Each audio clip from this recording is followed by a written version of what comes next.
I hit this issue today and here is the quick fix that solved it. If you're looking to receive money on Robinhood, follow these straightforward steps to get it done. Step 1. Open the Robinhood app. Launch the Robinhood app on your mobile device. Make sure you're logged into your account to access all features. Step 2. Navigate to the Account tab.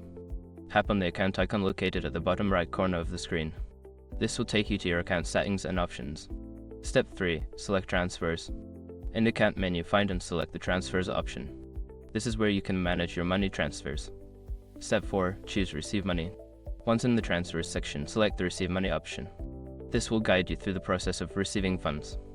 Step 5. Enter amount and confirm. Before filing a refund or dispute, use the s.com link in the description to open the refund dispute deadline calculator and confirm your deadline. Now you're all set to receive money on Robinhood. If you follow these steps, you should have no trouble getting those funds transferred. Happy trading!